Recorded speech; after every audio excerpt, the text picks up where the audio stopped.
I'm the third generation. The farm was started by my grandfather back in the 40s after he returned from service in World War II. My dad had joined the operation in the 60s and grew up, typical dairy farm, milking cows, feeding calves. Brother and I expanded it late 90s, early 2000. A good way of life, done properly and ran like a business. This is a showcase operation. They do a lot of things really well here. Rod and Rick are some of the fine young dairymen we've got in Pennsylvania.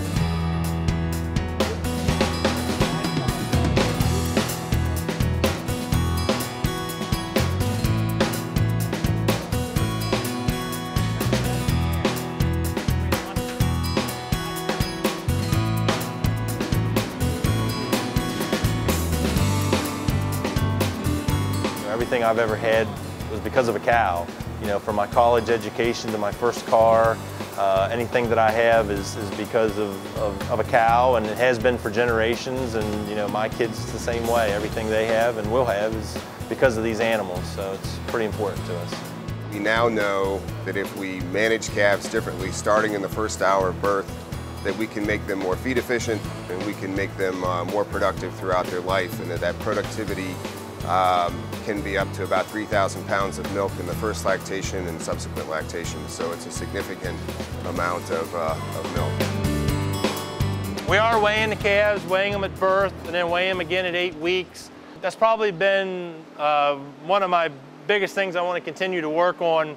We're probably averaging about 1.7, 1.75 is our average daily gain. Of course, I'd like to see it closer to 2. We've had some pens hit 2. I've had some pens do 1.6, and I can't really tell the difference. I don't quite know why. There's some of that variation. So that's some things I want to work on and see that increased and do a little better. Rod was talking about pens that will do 2 pounds a gain and another group of pens that are down at 1.6. Well, we're trying to understand that variation also because genetics aren't different, nutrition's not different, environment's not different. So what causes this pen-to-pen variation? And some of the work that we're doing right now, I think, comes back to colostrum. I found the calf raising talk particularly interesting. The ties they're making to colostrum quality and timeliness and all the things surrounding the first 50 days of the calf's life. What we're now realizing is Mom is trying to make this cocktail in colostrum that actually tells the calf how to behave once it hits the ground. So IGs have been our proxy for that. So if we see a calf that doesn't get enough IGs, we know they didn't get enough passive immunity. What we're now seeing is that those calves actually probably didn't get some of these other things that are really important. And those things may be as important for growth rate and feed efficiency as good immunity. With the calf raising session and calf growth and everything, to go look at our calf raising program and how can we increase the gain of our calves, how quickly can we get those calves to grow because of the impact that has when they become mature cows. We just need to do a lot better job with the colostrum management and the very early stage of the calf's life. But we were really curious to see the group housing barn, and that's kind of something that may be on the radar down the road.